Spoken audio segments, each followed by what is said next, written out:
मैं आपका सबका अभिवादन करता हूं। मैंने अपनी प्रशंसा में सुनील जोगी को जो जो लिख के दिया था,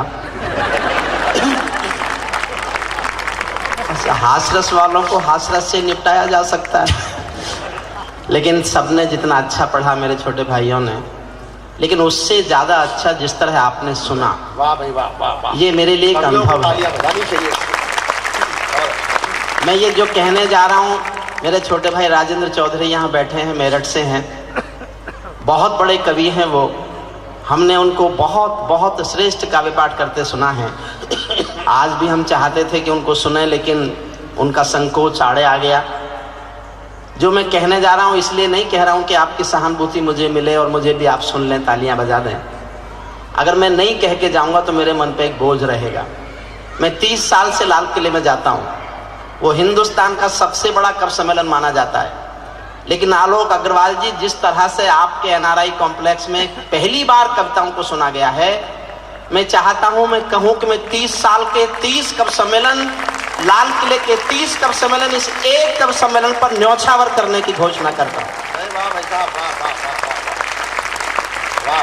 हमें बताया गया था कि यहाँ लोग हिंदी नहीं सुनेंगे। राजेंद्र चौधरी जी ने भी कहा कि लोग पूछ रहे हैं ये कवि सम्मेलन होता क्या है। मैं एक छोटी सी बात कहता हूँ, अंग्रेजी बच्चों को जरूर पढ़ाओ। अंग्रेजी आपके बच्चे को कार देगी, इसमें कोई दो राय नहीं है, लेकिन संस्कार हिंदी देगी, इसमें भी कोई दो राय नहीं है। संस्कार हिंदी के पास। मराठी के अंचल में आप हैं, मैं बड़ा हूं, अपने छोटे भाई बहनों में एक अनुरोध मैं और करूंगा, जब मराठी भाषा के अंचल में कोई कार्यक्रम हिंदी का करें तो एक मराठी के साहित्यकार को भी मंच पर बुलाकर बिठाएं। ये दोनों भाषाएं साथ बैठेंगी तो दोनों भाषाओं का मेल देश की जनता तक जाएगा और फिर कोई दूसरा स्वर सुनाई नहीं देगा देश को। ये एक ही स्वर सुनाई देगा कि भाषाओं में कभी झगड़े नहीं हुआ करते। बहुत बहुत धन्यवाद, आपने बहुत मन से कविताएं सुनी। स्वागत, बहुत बढ़िया। मुझे जिम्मेदारी सौंपी थी आलोक जी ने, मैंने चुनाव किया जो मुझे उचित लगा। अगर आपको ऐसा लगा हो कि मेरा चुनाव ठीक था, बहुत बहुत धन्यवाद आपका। बहुत बहुत सब तरह की रचनाएं पढ़ी गई, हास्य भी पढ़ा गया। मेरा छोटा भाई अशोक चारण जब पढ़ रहा था मुझे बहुत खुशी हो रही थी, इसलिए कि और तो और विधा के लोग हैं, मेरी विधा का वही अकेला था। और मेरा तभी मन कर रहा था कि मैं उठ के कहूँ कि अभी कम सीन उम्र इसकी, अभी 6-7 फीट का है, हमारी उम्र में सबको कुतुब मीनार दिखेगा। मैं दुआएं देता हूं कि ओज का एक प्रखर स्वर देश में बने और मेरी विधा दिनकर की परंपरा जीवित रहे। आज विजय दिवस है। आज्ञा हो तो मैं भी छेड़ूं वीणा की झंकार व भय, आज्ञा हो तो मैं भी छेड़ूं वीणा की झंकार व भय, और समय से कह दूं झूमे गाए मेघ मल्हार व भय। मुझको मां शक्ति ने दी है प्राणों में हुंकार व भय, और विधाता ने सौंपी है अधरों को ललकार व भय। मैं तो मां वीणा पानी से केवल ज्ञान मांगता हूँ, जनगण मन की पीड़ा गाने का वरदान मांगता हूँ, जनगण मन की पीड़ा गाने का। थोड़ा सा वॉल्यूम और बढ़ा लें। माइक सिस्टम बहुत बढ़िया, साउंड सिस्टम बहुत बहुत बहुत बढ़िया है। हम बधाई देते हैं साउंड सिस्टम वालों को भी। मेरा थोड़ा सा गला इन दिनों खराब है, आप साउंड सिस्टम की भी प्रशंसा करता हूँ। देखिए, इन्होंने हास्य रस पढ़ा, मैं इनके साथ रहता हूँ तो मुझ पर भी कुछ बुरा असर पड़ गया है। हास्य मेरी विधा नहीं है। मैंने कहीं सुना कि एक व्यवस्था क्या है देश की शिक्षा की, एनआरआई भी समझ ले और देश भी समझ ले। एक स्कूल का इंस्पेक्टर स्कूल में दौरा करने आया और क्लास में बच्चे को खड़ा करके पूछा, बताओ देश का प्रधानमंत्री कौन है? बच्चा बोला रामलाल। इंस्पेक्टर को गुस्सा आ गया, बोले इतना भी नहीं जानते देश का प्रधानमंत्री कौन है? ये रामलाल कौन है? बोले मेरे पिताजी का नाम है। 5 साल से गायब है, माँ कह रही थी हो सकता है प्रधानमंत्री हो गए हो। बोले तुम्हारा स्कूल से नाम काटना पड़ेगा। बच्चा बोला काट ही नहीं सकते, मेरा नाम काट ही नहीं सकते, मैं यहाँ का विद्यार्थी हूं ही नहीं। मैं तो पड़ोस में भैंस चराने आया था, मास्टर जी ने कहा इंस्पेक्टर आ रहा है, बच्चे कम है, क्लास में बैठ जा, 5 रुपए मिलेंगे। मेरा नाम काट ही नहीं सकते। इंस्पेक्टर को और गुस्सा आ गया, वो सीधा टीचर के पास गया। उसने कहा कि बच्चों को प्रधानमंत्री का नाम नहीं पता, वो बच्चे नकली। टीचर बोला किससे कह रहे हो? असली मैं भी नहीं हूं, असली मेरे पिताजी हैं। आज मुकदमे की तारीख थी, मुझसे कह गए थे इंस्पेक्टर आएगा तू चला जा। अब इंस्पेक्टर का और गुस्सा बढ़ा, वो प्रिंसिपल के कमरे में गया, सीधा प्रिंसिपल के कमरे में। उसने कहा ये विद्यार्थी नकली, टीचर नकली। प्रिंसिपल साहब बोले साहब असली मैं भी नहीं हूं, असली मेरा भाई है। अगली बात समझना और तालियां बजाएं तो ऐसी बजाना कि हास्य रस वालों के कुछ पोस्टर उखड़े, ताकि इनको ऐसा ना लगे कि हास्य ज्यादा जमा। बोले साहब असली मैं भी नहीं हूं, असली मेरे भाई हैं। आज कुछ काम निकल आया, मुझसे कह गए थे इंस्पेक्टर आएगा 10,000 रुपए दे देना, चुपचाप दस्तखत करके चला जाएगा। तालियों की बात ये नहीं थी, तालियों की अगली बात है। समर्थन चाहता हूं। इंस्पेक्टर ने 10,000 रुपए जेब में रखे और बोला वो तो मैं हूं जो केवल 10,000 में मान रहा हूं, अगर असली इंस्पेक्टर आ जाता तो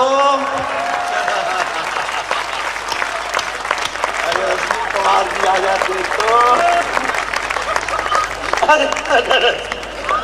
तो सुनील जोगी गलतफहमी मत रहना कि हास्य रसीजम रात, पता नहीं क्या क्या कहे जा रहा है। शादी नहीं हुई, शादी नहीं हुई, शादी नहीं हुई। इस कवि सम्मेलन से शादी होने का नहीं होने का क्या लेना?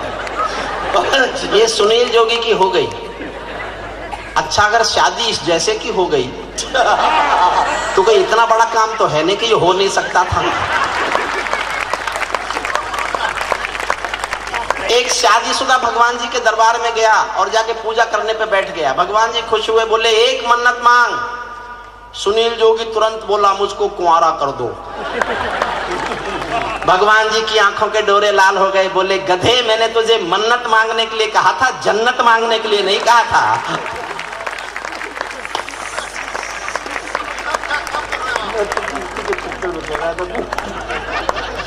सुनील जोगी तुम जिस चक्कर में कह रहे थे तुम्हारे सब चक्कर में निकाल सकता, लेकिन आप लोग समझेंगे कि छोटे भाइयों पे हमला कर दिया। मुझे कोई चिंता नहीं है, मैंने शादी जानबूझ के नहीं की। मैं जानता हूं जिसकी शादी नहीं होती वो हिंदुस्तान में एक बार देश का प्रधानमंत्री और एक बार देश का राष्ट्रपति बनाया जाता है। ये छोटा सा काम है, सब कर लेते हैं इसको।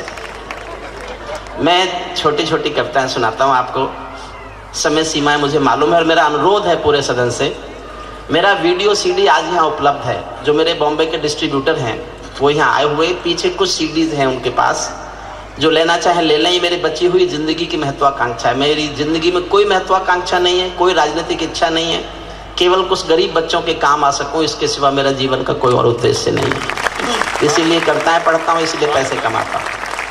पीछे वीडियो सीडी है मेरी, उसमें मेरी कुछ नई कविताएं हैं, आपको मिल जाएंगी, बाद में ले सकते हैं। हम बहुत आभारी हैं पुलिस कमिश्नर साहब के, पूर्व कमिश्नर साहब त्यागी जी के, हमारे न्यायमूर्ति महोदय के, मेरे छोटे भाई राजेंद्र चौधरी के, बहुत बहुत सबके आभारी हैं। मेरा अनुरोध यह है कि मेरे कविता पाठ के बाद इस कार्यक्रम के लिए जिन लोगों ने मदद की है, जो लोग हमारे स्पॉन्सर्स हैं, जिन लोगों ने प्रायोजन किया है, जो प्रायोजक हैं, पुलिस कमिश्नर साहब के हाथों से उनका सम्मान होगा। इसलिए थोड़ी देर बैठे रहिएगा सब। मैं कविता सुनाता हूँ, एक सुनाऊंगा, दो सुनाऊंगा, तीन सुनाऊंगा, छोटी छोटी सुनाऊंगा, अलग अलग रंग की कविता। पहली एक कविता सुन लीजिए, उसके बाद एक ऐसी कविता सुनाऊंगा जो इन हास्यरस वालों के काम आएगी, और अंत में करूंगा अपनी करगिल के शहीदों के प्रति एक श्रद्धांजलि वाली कविता से, क्योंकि विजय दिवस से अच्छा दिन, मेरे छोटे भाई ने भी कहा, अशोक चारण ने। जो लोग बीच में घूम रहे हैं थोड़ी देर बैठ जाए, देखिए थोड़ा समय और बचा है बस, उसका हम उपयोग करना चाहते हैं। और फिर सबसे अच्छी कविता भोजन होती है, भोजन से अच्छी दुनिया में अभी कोई कविता नहीं लिखी गई, कुछ नहीं लिखी गई। मैं भी गीत सुना सकता हूँ शबनम के अभिनंदन के, मैं भी गीत सुना सकता हूँ शबनम के अभिनंदन के, मैं भी ताज पहन सकता हूँ नंदन वन के चंदन के, लेकिन जब तक पगडंडी से संसद तक कोलाहल है तब तक केवल गीत लिखूंगा जनगण मन के क्रंदन के, लेकिन तब तक गीत लिखूंगा जनगण मन के क्रंदन के। जब पंछी के पंखों पर हो पहरे बम के गोली के, जब पंछी के पंखों पर हो पहरे बम के गोली के, जब पिंजरे में कैद पड़े हो सुर कोयल की बोली के, जब धरती के दाम दामन पर हो दाग लहू की होली के, कोई कैसे गीत सुना दे बिलिया कुमकुम रोली के, कोई कैसे गीत सुना दे बिलिया कुमकुम रोली के। मैं झोपड़ियों का चारण हूँ आंसू गाने आया हूँ, मैं झोपड़ियों का चारण हूँ आंसू गाने आया हूँ। घायल भारत माता की तस्वीर दिखाने लाया हूँ, घायल भारत माता की तस्वीर दिखा।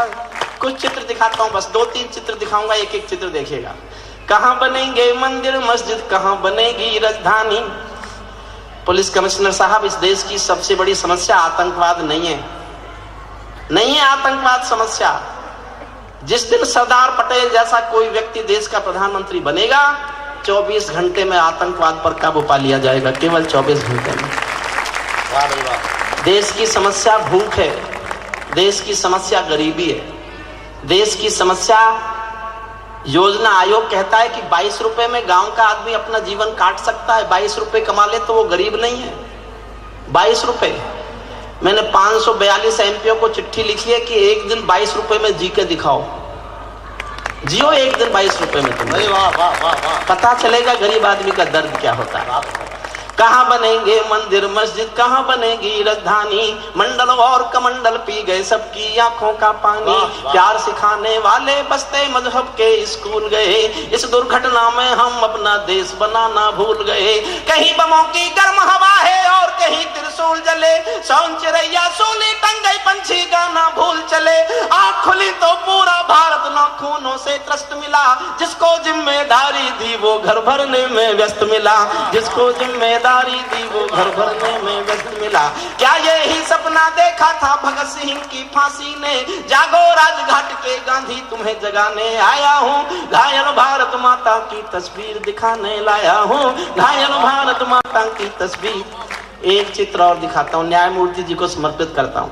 छठी पंक्ति पर समर्थन मांगता हूँ, पूरी 6 पंक्ति सुन लेना, और छठी पंक्ति आपके दिल में तीर की जगह चुभे जाके तो आक्रोश की तालियां उठाना। पूरे सदन से अनुरोध करता हूं, मंच से भी अनुरोध करता हूं, स्वागत है। मंच भी ताली बजाए, क्योंकि मैंने इनकी कविताओं पर खूब तालियां बजाई हैं। बहुत अच्छा, बढ़िया बजानी पड़ी।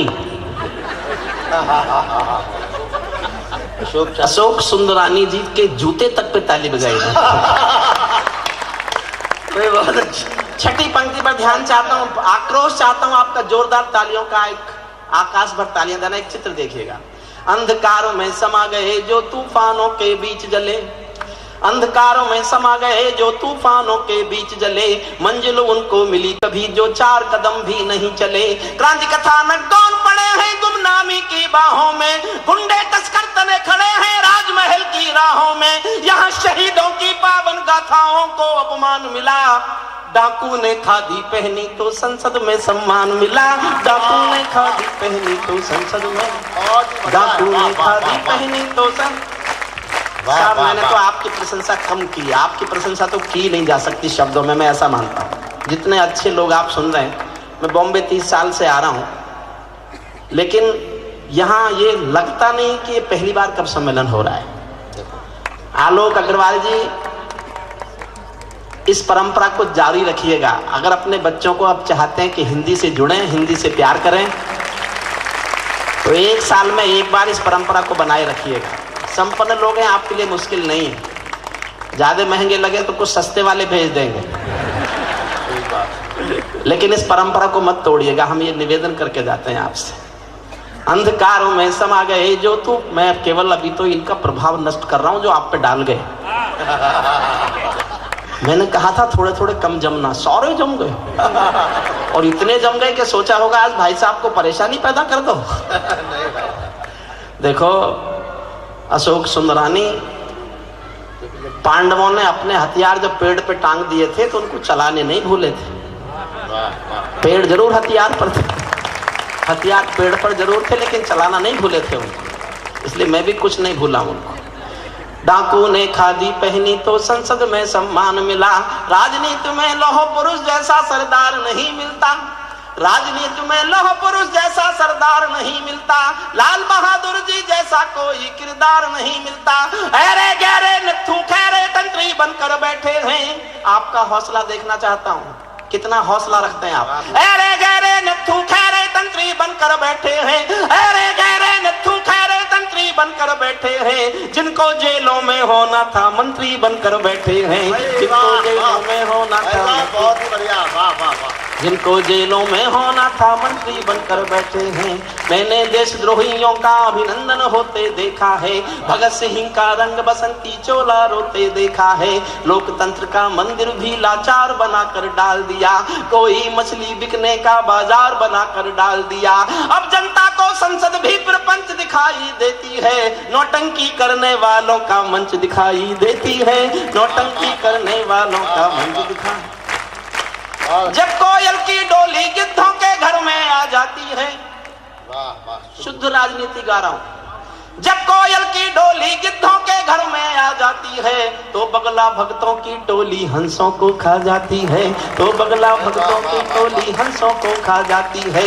जब जब भी जय चंदों का अभिनंदन होने लगता है, तब तब सांपों के बंधन में चंदन रोने लगता है, तब तब सांपों के बंधन में चंदन। एक पंक्ति पढ़ता हूं, मेरी इस कविता की सबसे अधिक संवेदनशील पंक्ति है, आप समझ जाएं तो तालियां उठाना, नहीं समझे तो चुप रहना। मैं इसे एक पंक्ति से आंकता हूं, अपने कविता पाठ का पैमाना सुनिएगा। जब जब भी जय चंदों का अभिनंदन होने लगता है, तब तब सांपों के बंधन में चंदन रोने लगता है, जब फूलों को तितली भी हत्यारी लगने लगती है, तो माँ की अर्थी बेटों को भारी लगने लगती है, तो माँ की अर्थी बेटों को भारी, तो माँ की अर्थी बेटों को भारी लगने लगती है। जब जुगनू के घर सूरज के घोड़े सोने लगते हैं, तो केवल चुल्लू भर पानी सागर होने लगते हैं। सिंहों को म्याऊं कह दे, क्या ये ताकत बिल्ली में है, बिल्ली में क्या ताकत होती, कायरता दिल्ली में है, बिल्ली में क्या ताकत होती, कायरता दिल्ली में है। कहते हैं कि सच बोलो तो प्राण गंवाने पड़ते हैं, मैं भी सच्चाई गा गा कर शीश कटाने आया हूँ, घायल भारत माता की तस्वीर। इस कविता का अंतिम छंद पढ़ता हूँ, इस कविता का अंतिम छंद पढ़ रहा हूँ मैं। छोटी छोटी दो कविताएं और पढ़ना चाहता हूँ मैं, अपने सब रूप दिखाना चाहता हूँ आपको। इस कविता का अंतिम छंद सुनिए। सर नहीं जाएंगे, सर घड़ी देख रहे हैं। आलोक जी आप चिंता नहीं करें, आपकी इच्छा पर आपके सब प्रायोजकों को पुरस्कार बांटकर मोमेंटो देकर सर जाएंगे, इतना तो हम मना लेंगे, आप चिंता मत कीजिए। आप सर नहीं मानेंगे तो उधर वाले कमिश्नर साहब से सिफारिश करा देंगे। स्वागत है, वो मेरे रिश्तेदार हैं सर, मैं उनसे सिफारिश करवा दूंगा आपसे थोड़ी सी। स्वागत है सर। अंतिम छंद सुनाता हूं। एक महाभारत में कथा आती है, आपने सबने सुनी होगी। एक राजा होता था शिशुपाल, वो श्री कृष्ण को जब देखो गाली देता रहता था, जब देखो श्री कृष्ण को गाली देके बोलता था। लोग पूछते थे कृष्ण जी से, इसकी गाली सुन के चुप क्यों रह जाते हैं आप? तो कृष्ण जी बताते थे कि ये मेरी बुआ जी का बेटा है, रिश्ते में भाई लगता है। और एक दिन मेरी बुआ जी ने मुझे खाना खिलाते हुए मुझसे वचन ले लिया कि मेरे इस बदतमीज बेटे की 99 गालियां माफ कर देना कृष्ण। तो मैं वचनबद्ध हूं, 99 गालियां माफ करूंगा। जिस दिन 100वीं गाली देगा उस दिन सजा मिलेगी। और महाभारत में लिखा है, जिस दिन शिशुपाल ने 100वीं गाली दी, भरे दरबार में सुदर्शन चक्र से शिशुपाल की गर्दन काट दी गई। मैं भी कुछ राजनीति के अपराध गिन रहा हूं। बहुत बढ़िया, वाह वाह वाह वाह वाह। बस आप समझ गए, मुझे कुछ नहीं समझाना, कुछ नहीं समझाना। मैं राजनीति के अपराध गिन रहा हूं और किस हद तक गिन रहा हूं सुनना। कोई कलाकारों के सर पर तलवार लटकाता है, कोई अंतिम छंद है, अंतिम छंद के प्यार से सुनिएगा। कोई कलाकारों के सर पर तलवार लटकाता है, कोई वंदे मातरम के गाने पर नाक चढ़ाता है, कोई हिमालय ताजमहल का सौदा करने लगता है, कोई गंगा यमुना अपने घर में भरने लगता है, कोई तिरंगे झंडे को फाड़े फूंके आजादी है, कोई गांधी को भी गाली देने का अपराधी है, कोई चाकू घोंप रहा है संविधान के सीने में, कोई चुगली भेज रहा है मक्का और मदीने में, कोई ढांचे का गिरना यूएनओ में ले जाता है, कोई भारत माँ को डायन की गाली दे जाता है।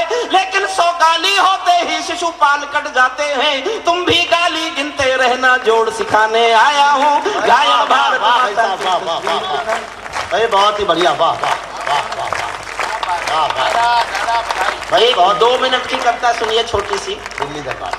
2 मिनट की छोटी सी कविता। उसकी विशेषता यह है, जितना मेरा हौसला बढ़ाते जाओगे मैं उतना ही कड़वा बोलता जाऊंगा। और ये कड़वा मैं ही बोलता हूं, जिसकी हुई नहीं ये नहीं बोल सकते। इनकी तो सबकी वही स्थिति है कि क्या करूं कि 2-4 घर और पकड़ लो। सुनील जोगी ने तो पकड़ रखे हैं, आज बदले में आया किसी को रख के। सुनील जोगी हमारा बहुत लाडला प्यारा, तेज भी, अशोक सुंदरानी भी, सबने बहुत अच्छा पढ़ा। जो लोग 2 बच्चे बीच में घूम रहे हैं, बेटा आप भी थोड़ी देर बैठ जाओगे। जितना हौसला बढ़ाओगे उतना कड़वा बोलूंगा। पहली पंक्ति से कविता पकड़ना। सहज सी पंक्ति है, हास्यरस के कवियों के साथ रहो तो बुरा असर पड़ गया। इनके साथ रहने के लिए संघर्ष में ये मुझे लिखनी पड़ी। होली पर हिंदी के हास्य कवि सम्मेलन होते हैं, तो कहते हैं आपके पास हास्य नहीं है तो आपको क्यों बुलाएं, होली पर तो हास्य सुनाओ। अब होली पे कलकत्ता में ज्यादा प्रोग्राम होते हैं, वहां भी NRI, वो भी अच्छा पैसा देते हैं। ये चले जाते थे, मैं रह जाता था। तो मैंने एक ऐसी कविता लिख ली कि जब ये रह जाते हैं मैं चला जाता हूँ। बहुत बढ़िया। पहली पंक्ति पकड़ लीजिएगा। मैं आपको 2 मिनट की कविता सुनाता हूँ, इसके बाद करगिल के शहीदों पर एक कविता सुनाऊंगा जो मेरे जीवन की सबसे अच्छी कविता है। अगर मैं उस कविता को बिना सुनाया गया तो मुझे लगेगा मैंने अपना धर्म का पालन नहीं किया। इस कविता को सुनिए, पहली पंक्ति पकड़ना। आओ आओ गाली गाली खेले दिल्ली के दरबार में। वाह, बढ़िया बात है भाई, वाह वाह। अच्छा, वहां कुछ और होता है क्या? वहां कुछ और होता ही नहीं। आओ गाली गाली खेलें दिल्ली के दरबार में, आओ कोल दलाली खेलें दिल्ली के दरबार में, घोटालों की खबरें पल पल दिल्ली के दरबार में, घोटालों की खबरें पल पल दिल्ली के दरबार में, मछली बाजारों सी हलचल दिल्ली के दरबार में, जात धर्म के पैगंबर है दिल्ली के दरबार में, जात धर्म के पैगंबर है दिल्ली के दरबार में, सब गांधी जी के बंदर हैं दिल्ली के दरबार में, सब गांधी जी के बंदर हैं दिल्ली, सब गांधी जी के बंदर हैं दिल्ली के दरबार में, साधु मुल्ला ग्रंथी का जी दिल्ली के दरबार में, सबका मजहब सौदेबाजी दिल्ली के दरबार में, सबने उल्टा पाठ किया है दिल्ली के दरबार में, 16 दूनी 8 किया है दिल्ली के दरबार में, कैसे है माँ तेरे लाल दिल्ली के दरबार में। 65 साल की डेमोक्रेसी एक पंक्ति में गा रहा हूं, एक पंक्ति में। आपके दिल में तीर सजा के चुभे तो तालियां उठाना एक एक व्यक्ति।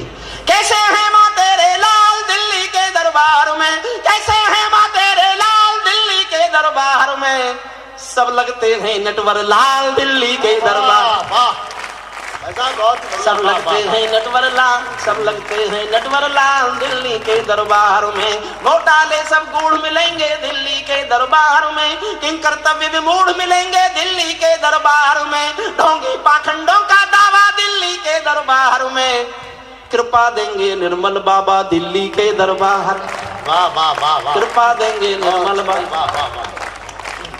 एक व्यक्ति गया निर्मल बाबा के पास, तो निर्मल बाबा ने पूछा कि हरिओम पवार के कब सम्मेलन में गए थे? बोले हाँ गए थे। बोले तालियां बजाई थी? बोले नहीं बजाई। बोले कृपा वहीं रुकी हुई है।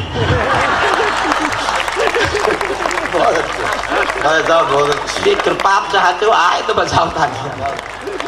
कृपा देंगे निर्मल बाबा दिल्ली के दरबार में, अब करगिल की पीर नहीं है दिल्ली के दरबार में, चुल्लू भर भी नीर नहीं है दिल्ली के दरबार में, जनगण मन के ये मंत्री गण दिल्ली के दरबार में, ताबूतों में खाएं कमीशन दिल्ली के दरबार में, ताबूतों में खाएं कमीशन दिल्ली के दरबार में, गठबंधन की लाच और थोड़ा और सख्त होना, थोड़ा और मुखर होना और हौसला बढ़ाना, गठबंधन की लाचारी है दिल्ली के दरबार में, गठबंधन की लाचारी है दिल्ली के दरबार में, चूहे बिल्ली में यारी है दिल्ली के दरबार में, चूहे बिल्ली में यारी है दिल्ली के दरबार में, आग और पानी हम जोली दिल्ली के दरबार में, गिरगिट के मस्तक पर रोली दिल्ली के दरबार में, अटल हिमालय हिले हुए हैं दिल्ली के दरबार में, सांप नेवले मिले हुए हैं दिल्ली के दरबार में, सांप नेवले मिले हुए हैं दिल्ली के,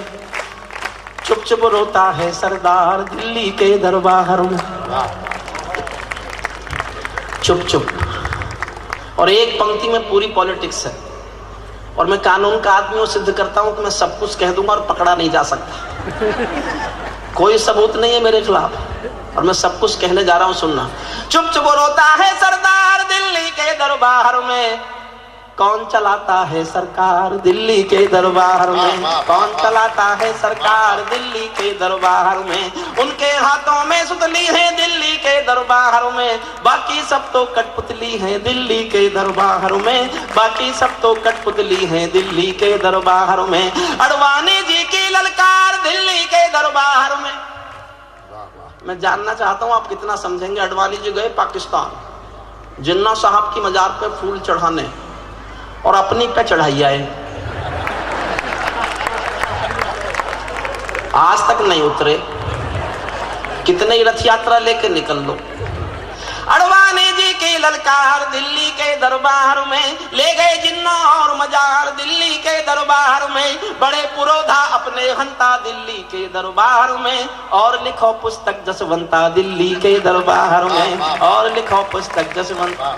मैं इसको छोड़ता हूँ, ये लंबी कविता है, और मैं अंत में एक छोटी सी कविता करगिल के शहीदों पर अपने मन से सुनाना चाहता हूँ। एक बार जोरदार तालियां बजाकर। देखिए, मेरा हाथ जोड़कर निवेदन है, किसी को उठना हो तो अभी उठ जाए। इस कविता के बीच में कोई मत उठना, क्योंकि मैंने जीवन में जो सबसे अच्छा लिखा है वो मैं सुनाने जा रहा हूँ, और मेरे छोटे भाई अशोक चारण के अनुरोध पर सुनाने जा रहा हूँ। कविता से पहले मैं 4 लाइन वो सुनाता हूँ जो मेरी नहीं है। 4 लाइन तो मैं आपको ये सुनाता हूँ जो मेरी नहीं है, कि रात के अंधेरे में ना ऐसा कोई काम करो। प्रगल्भ जी की लाइनें हैं, आपके जीवन की आचार संहिता बन सकती है। रात के अंधेरे में ना ऐसा कोई काम करो, मुंह जो छिपाना पड़े दिन के उजेरे में, और दिन के उजाले में ना करो कोई ऐसा काम, नींद जो ना आए तुम्हें रात के अंधेरे में, नींद जो ना आए तुम्हें रात के। मैं 4 पंक्तियां, और एक कवि है शिकोहाबाद के डॉक्टर धुरेंद्र भदौरिया। मैंने जब करगिल के शहीदों पर कविता लिखी, उससे पहले मैंने ये लाइनें नहीं सुनी थी। अगर मैंने ये पंक्तियां सुन ली होती तो मैं शायद अपनी कविता नहीं लिखता, क्योंकि ये पंक्तियां मेरी कविता से अच्छी हैं। केवल 4 पंक्तियां सुना रहा हूं, और मेरा हाथ जोड़कर निवेदन है, चौथी पंक्ति सुनते समय अगर आपने दिल को खुला छोड़ दिया तो सालों तक भौरे की गूंज की तरह ये पंक्ति आपके दिल के आसपास गूंजेगी। कल्पना यह है उस कवि की, एक करगिल से शहीद का पार्थिव शरीर घर आता है, और जब अंतिम दर्शन के लिए कपड़ा हटाते हैं तो देखते हैं केवल धड़ है, सर नहीं है। सर नहीं आया, केवल धड़ आया है। सब रो पड़ते हैं, सोचते हैं क्या हुआ होगा सर का, कहां कटा होगा, कहां रहा होगा, कहां होगा इस समय। लेकिन जो शहीद की बहन थी, वो अपने भाई के भूलने की आदत से बहुत दुखी रहती थी, बहुत लड़ती थी, अपने भाई से झगड़ती थी, भूलने की आदत पे ताने मारती रहती थी, लड़ती झगड़ती रहती थी। वो बहन कल्पना करती है कि मेरे भाई का सर कहां होगा। ये कल्पना देखिए बस केवल 4 लाइनों में। बहन की कल्पना पर ध्यान दीजिएगा। चौथी पंक्ति पर बहन कल्पना कर रही है कि मेरे भाई का सर कहां है। दादी का दुलार भूला, बाबुल का प्यार भूला, मोतियों की माला मेरी आज तक ना लाया है। धड़ से शिकायतें कर रही है। दादी का दुलार भूला, बाबुल का प्यार भूला, मोतियों की माला मेरी आज तक न लाया है। होली वाले रंग भूला, दीपों का उमंग भूला, राखी का त्योहार बार बार बिसराया है। भाभी मेरा भैया तो जन्म से भुलक्कड़ था, आज भी उसी आदत को दोहराया है। जाते समय मैया के आशीष लेना भूल गया, आते समय रणथल में शीश भूल आया है। आते समय रणथल में शीश भूल आया। मैं इन 4 पंक्तियों के सम्मान में एक छोटी सी कविता पढ़ता हूँ। मैं फिर दोहराता हूँ, मेरे जीवन की सबसे अच्छी कविता है। कविता के नाम पर अगर मेरे पास कुछ राजेंद्र चौधरी जी है, मुझे नहीं पता आपने सुनी है कि नहीं सुनी, लेकिन मेरे पास कविता के नाम पर बस ये है। मेरी ऐसी मान्यता है, जब कोई शहीद होता है सीमा पर या देश के अंदर भी आतंक से लड़ते लड़ते, तो वो अकेला नहीं मरता, उसके परिवार में बहुत कुछ मरता है। उसकी माँ के भीतर कुछ मरता है, उसके पिता के भीतर कुछ मरता है, उसके बच्चों के भीतर कुछ मरता है, उसकी पत्नी के भीतर कुछ मरता है। इस एहसास पर एक बहुत छोटी सी कविता मेरी खड़ी है, सुनिए। मैं केशव का 5 जन्म भी गहन मौन में खोया हूं। गीत मेरी विधा नहीं है, गीत मेरी भाषा नहीं है। बहुत श्रेष्ठ गीत की शिल्पी सुमन दुबे जी बैठी हैं, उन्होंने बहुत श्रेष्ठ गीत सुनाया। लेकिन हर किसी के भीतर एक छोटा सा गीतकार होता है। मेरे भीतर भी रहा होगा। उस छोटे से गीतकार का अंकुरण है ये कविता। 5 मिनट की कुल कविता है, मन से सुन लीजिएगा। मैं समझूंगा मैंने आज विजय दिवस पर मंदिर में पूजा की है, तीर्थ किया है, शिवालय के बीच आके कविता पाठ किया है। ऐसा महसूस, ऐसा एहसास मैं अपने साथ लेके जाना चाहता हूँ। आपके आयोजन समिति के लिए KB अग्रवाल साहब, आलोक अग्रवाल जी, जितना भी कहा जाए उतना कम है। हम सब सारे मिलकर बहुत प्रशंसा करें वो भी कम है। हम सबको जीवन भर ये कवि सम्मेलन याद रहेगा और हमें ये भी याद रहेगा कि हमने एक स्थान पर पहली बार कवि सम्मेलन किया था और वो कवि सम्मेलन भी जनता ने इतने प्यार से सुना। मैं केशव का 5 जन्म भी गहन मौन में खोया हूँ, उन बेटों की याद कहानी लिखते लिखते रोया हूँ, उन बेटों की याद कहानी लिखते लिखते रोया हूँ। जिस माथे की कुमकुम बिंदी वापस लौट नहीं पाई, जिस माथे की कुमकुम बिंदी वापस लौट नहीं पाई, चुटकी झुमके पायल ले गई कुर्बानी की अमराई। कुछ बहनों की राखी जल गई है बर्फीली घाटी में, वेदी के गठबंधन मिल गए हैं करगिल की माटी में। पर्वत पर कितने सिंदूरी सपने दफन हुए होंगे, 20 बसंतों के मधुमासी जीवन हवन हुए होंगे। टूटी चूड़ी धुला महावर रूठा कंगन हाथों का, कोई मोल नहीं दे सकता बासंती जज्बातों का, कोई मोल नहीं दे सकता बासंत। टूटी चूड़ी धुला महावर रूठा कंगन हाथों का, कोई मोल नहीं दे सकता बासंती जज्बातों का। जो पहले पहले चुंबन के बाद लाम पर चला गया, एक पल का एहसास जीना मेरे साथ, एक पल का। जो पहले पहले चुंबन के बाद लाम पर चला गया, नई दुल्हन की सेज छोड़कर युद्ध काम पर चला गया। उनको भी मीठी नींदों की करवट याद रही होगी, उनको भी मीठी नींदों की करवट याद रही होगी। खुशबू में डूबी यादों की सलवट याद रही होगी, खुशबू में डूबी यादों की सलवट याद रही। वाह वाह। और यहाँ बैठे 1000 लोग, किसी को मेरा नाम याद रहे तो एक पंक्ति याद रखना। ये मेरा सूक्ष्म अहंकार नहीं है राजेंद्र चौधरी, मैं आज भी ऐसा मानता हूं मैंने जीवन में केवल एक पंक्ति अच्छी लिखी है।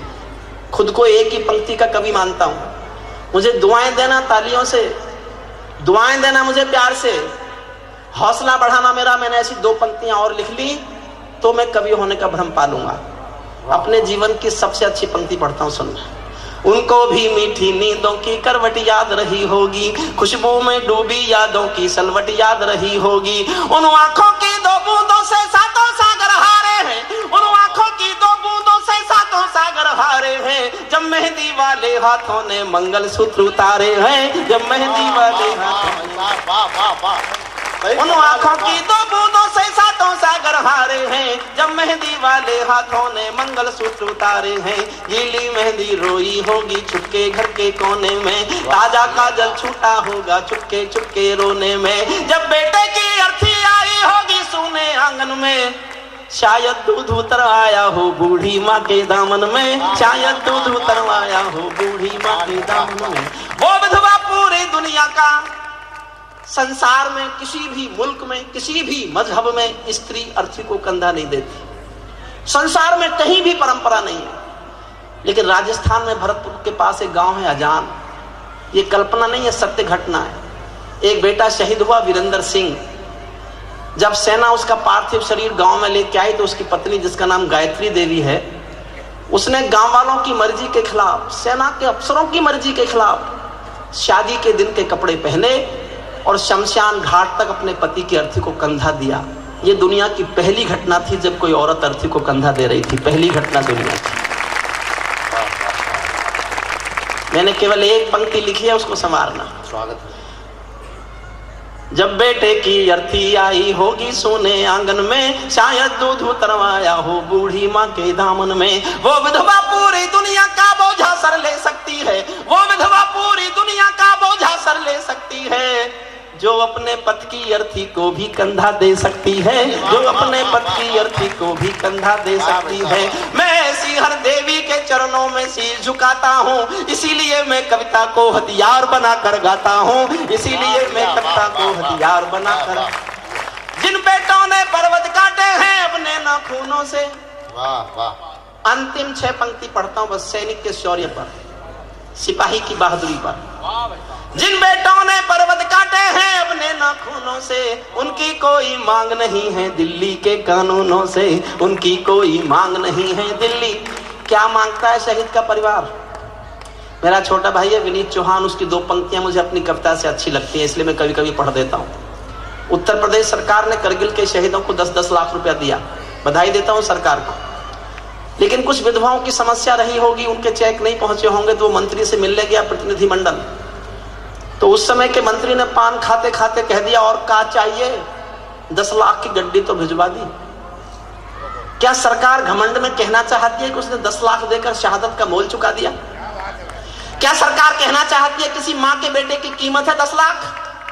10 लाख देकर आपने जिम्मेदारी पूरी कर दी और आप समझते हैं कि 10 लाख जिम्मेदारी पूरी करने के लिए काफी है, तो लो मैं 20 लाख देता हूं तुम किस्मत के हेठों को, हिम्मत है तो मंत्री भेजे लड़ने अपने बेटों को। बहुत बढ़िया भाई साहब, वाह वाह। माफ करें न्यायमूर्ति जी, एक क्रिकेट में कोई छक्का लगाते तो 1 करोड़ का इनाम। मैं 1 करोड़ के इनाम के खिलाफ नहीं हूं साहब, लेकिन मैं कहने का अधिकार मांगता हूं, जिस हिंदुस्तान में एक मजदूर को 12 घंटे पसीना बहाने के बाद केवल 150 रुपए मजदूरी मिलती है, उस मुल्क में एक छक्के पर 1 करोड़ का इनाम मजदूर के पसीने का अपमान करता हुआ नजर आता है। बस मैं ये कहने का अधिकार चाहता हूं। जिन बेटों ने पर्वत काटे हैं अपने नाखूनों से, उनकी कोई मांग नहीं है दिल्ली के कानूनों से। जो सैनिक सीमा रेखा पर ध्रुव तारा बन जाता है, उस कुर्बानी के दीपक से सूरज भी शर्माता है। गरम दहानों पर तोपों के जो सीने अड़ जाते हैं, उनकी गाथा लिखने को अंबर छोटे पड़ जाते हैं। उनके लिए हिमालय कंधा देने को झुक जाता है, कुछ पल को सागर की लहरों का गर्जन रुक जाता है। उस सैनिक के शव का दर्शन तीर्थ जैसा होता है, चित्र शहीदों का मंदिर की मूरत जैसा होता है, चित्र शहीदों का मंदिर की मूरत। सच्चा है अपना प्यार तो क्या इस जहां का डर, गुलबन के गुलिस्ता वफा में फिर खिलेंगे हम। अब बिछड़ रहे हैं कोई रंज मत करो, फिर बाहर आएंगी तो फिर मिलेंगे हम। सितारों को आंखों में महफूज रख लो, बड़ी दूर तक रात ही रात होगी। मुसाफिर हो तुम भी, मुसाफिर हैं हम भी, इसी मोड़ पर फिर मुलाकात होगी।